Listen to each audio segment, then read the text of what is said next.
Maalam na pagbati Pilipinas. Budget cut virus. Ganyan ilarawan ng health workers ang proposed 2024 national budget. Paano kasi? Laganap daw ang balak na kaltas sa social services budget, kabilang ang budget para sa emergency assistance, edukasyon at kalusugan. Halimbawa, halos 481 billion pesos na budget ang inilaan para sa serbisyong pangkalusugan sa susunod na taon. Pero papatak na sa bawat 100 pisong inilaang budget sa susunod na taon, 8 pesos lang ang gagastusin para sa kalusugan. Sa Department of Health pa lang, halos 10 billion pesos ang budget cut. Damay dito ang pagkaltas sa budget ng mga pampublikong ospital.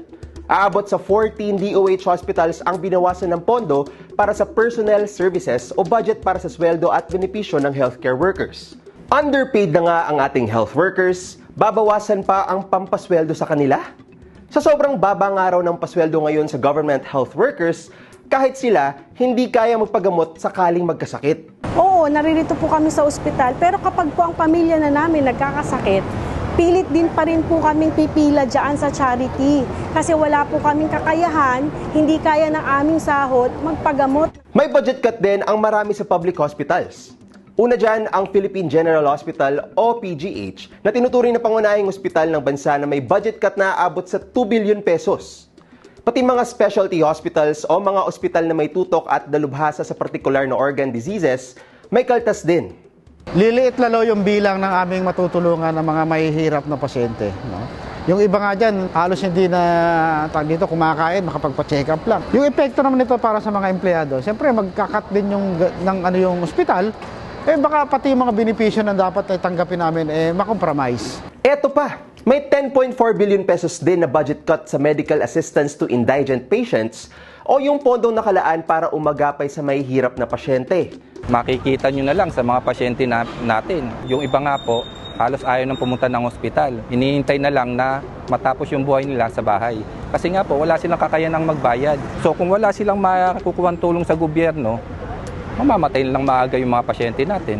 Alam niyo ba kung ano ang halos katumbas ng kaltas sa medical assistance para sa mahihirap na pasyente? Ang kabuuang pondo para sa confidential and intelligence expenses sa 2024 na may total na 10.14 billion pesos na budget.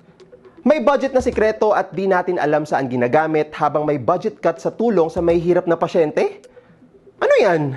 Imbis na po ibigay nila yon sa confidential fund, sa pangkalusugan, sana po idagdag na lang nila. Mas makikita po ng mamamayang Pilipino kung saan po mapupunta ang budget na yon. Hindi lang budget sa kalusugan ang tila dinapuan ng budget cut virus. Apektado rin ang ilan sa mga ahensya nagbibigay ng batayang serbisyo gaya ng Department of Agrarian Reform, DOLE, Department of Migrant Workers at Commission on Human Rights. Pati emergency assistance programs ng DSWD na nakatutok sa pag-agapay sa mga nagigipit dahil sa sakuna at iba pa, may nakaambang halos sa 28 billion pesos na budget cut. Aabot din sa 30 state universities and colleges ang may budget cut sa 2024. Aray naman po! Pero kahit daw maraming budget cut, mataas pa rin daw sa kolesterol ang national budget, sabi ng health workers. Paano kasi? Halos kalahati ng national budget ay makukonsiderang presidential pork barrel o mga alokasyong direktang kontrolado ng presidente.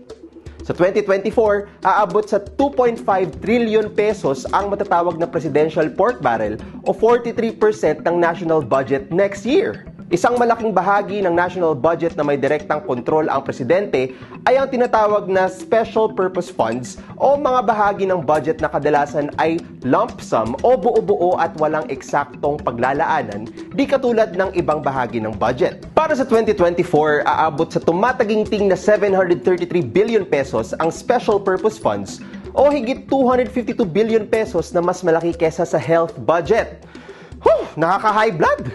Baka manggagamot na rin yung presidente natin. Kaya mas malaking budget binigay sa kanya, no? Pero kami, hindi kami sang-ayon dun eh.